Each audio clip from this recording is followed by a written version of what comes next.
Ассалаумағалейкум достар, баршаларыңызға қайырлы күн. Мінекей Алматыда көптен күткен күнде шықты. Қанша күн болды күн көрмегелі.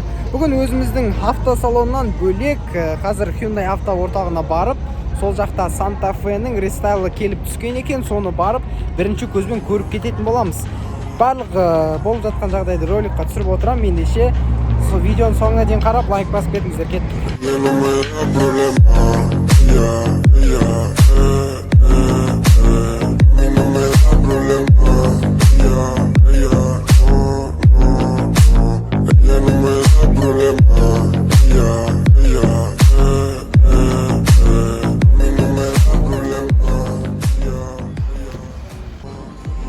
Мінекей Hyundai авто орталығына келдік. Santa Fe'нің рестайл түрі мынау Santa Fe'нің.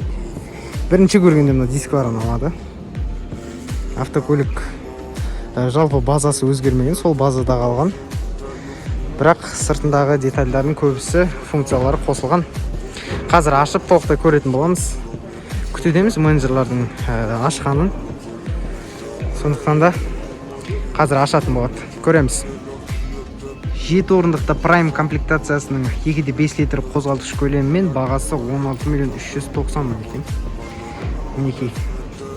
Бірінші көзге түсетін отырғандағы ол мына ортадағы консоль толықтай өзгерді, және де астында жасырын мынандай тетіктер бар. Оның ішінде 12 вольтқа адаптер бар. Телефоныңызды тетікке қойып, сол жерге зарядка қойып, телефоныңызды тастасаңыз болады. Және де жүргізушіге арналған алдыңғы орындықты жылжыту өте ыңғайлы. Артына бір үлкен кісі отырса, мына жерден жылжытаса аласыздар. Тым қиын емес. Және де мына орындықта отырған адам жыныңызға тиіп жатса, мыжып тастауға да болады.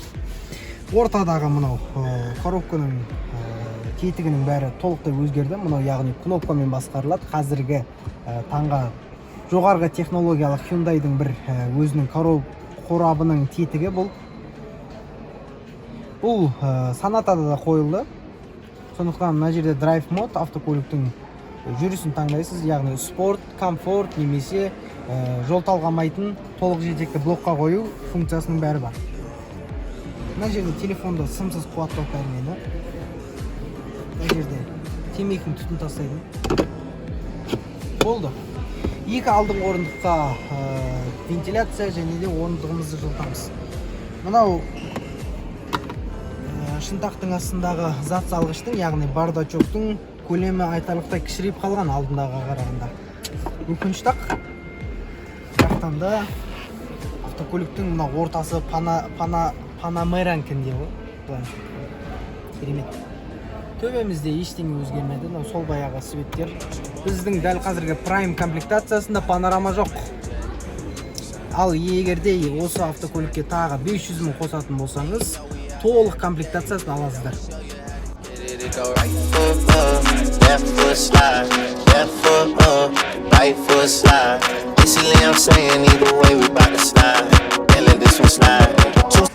Ортадағы зат салғышты не үшін ойлап тапқан түсінбедім. Салу ыңғайлы, телефоныңызды лақтыра салсаңыз, бірақ рөлде кетіп баратқанда телефоныңызды қайттан алмауыңыз екіталай.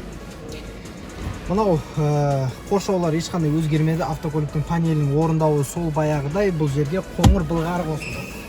Мынау рөліміз резинкелі болып ауысты. Мынаның бәрі толық комплектациясында сенсорлы және де плюс-минус жапырақтары.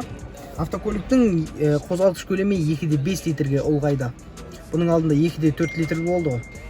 Қазір оны кішкене кәрістер доработать етіп, сондай 2.5 литрлі қозғалтқыш көлем шығарды. Автокөліктің базасының ұзындығы өзгермеді, сол күйі қалды. Артында орын сол баяғыдай. Есесіне автокөліктің кожасының былғарысының орындалу өзгерді. Мына жердің бәрі 4 бүрістік квадраттармен тігілген. Автокөліктің мынау кожасы әшейін ғана алмастырушы, нағыз былғары емес. Шынтақ тірегішім сол баяғы, екі стақан салғышымен. Есіктің мынау жанында қуысындағы стақан салғыштардың орындалу өзгерді. Екі сатылық, екі орынға орын жылытқышымыз және де ортадағы консольда екі А тайпқа тетік бар. Және де мынау шторка, ол алдында да болды, рестайлдың алдында. Сондықтан да бір таңғалатын нәрсе емес. Santa Fe'нің жүк салғышының көлемі өзгермеді, 680 литр болып қалды. Есесіне мынандай автокөліктің арқасын электронды кнопкамен құлату орнатылды. ол өте ыңғайлы зат салғанда. Және де автокөліктің артына 7-ші қатардағы орындықтар қосылды. Автокөлік 7 орындықпен мына жерге кішкентай балдар отырады. Үлкен ағаларымыз сыймайды. Менің өзім сыймайды. Және де 3-ші қатардағы климат контроль 12-лік вольтқа адаптер және де бір A-type тетігімен. Blue cheese, I swear I'm addicted to blue cheese. I gotta stick to this paper like blue sleep. Talking about my chicken like it's a two-piece. You can have your back, she a groupie. She just swallow all my kids in a two-seat. Swagged out, familiar, we bringing them gas out. I still got some racks stuffed. Santa Fe'нің жалпы сыртыңғы детальдардан барлығы өзгерді. Мынау фардан бастап артыңғы детальдарға дейін барлығы хроммен қапталды. Мынау алдыңғы решеткасы қара пластикпен жүретін, бұл базалық комплектациясында. Және де мынау наконец-то ближний светі жоғары қарай көтерілді. Hyundai Santa Fe'нің бет әлпетінде барлық элементтер өзгерді десек болады. Мынау диодты шамдарының формасы, орындалуы, решетка үлкейді бізде. Мынау пластмастық пластик, бұл тек базалық комплектацияда жүреді, ал қалғандарында бұл хроммен және де глянцпен көмкерілген. Және де бір үлкен бұда қайттан автокөліктің ескерген жері, ол мынау төмен қарай түсетін светі. Ол бұрын мынандай төменде орналасқан, сондықтан да ұзаққа автокөлік жарық жақпайтын. Ал қазір оны ескеріп, Hyundai кәрістер оны жоғары қарай орнатты. Қазір енді түнде жарық шама жақсырақ жанатын шығар деп сенеміз. Ары қарай кеттік. Автокөліктің дискаларында 3 түрлі диска бар. Мынау ең базалықта жүреді, және де орта комплектацияда жүреді. Кәрістер хромды жақсы көреді ғой, мынаның астын бәрін хроммен көмкеріп тастаған. Мынау диодты жарық шамы бір-біріне қосылып қалған. Жалпы әдем көрінеді екен жанғанда.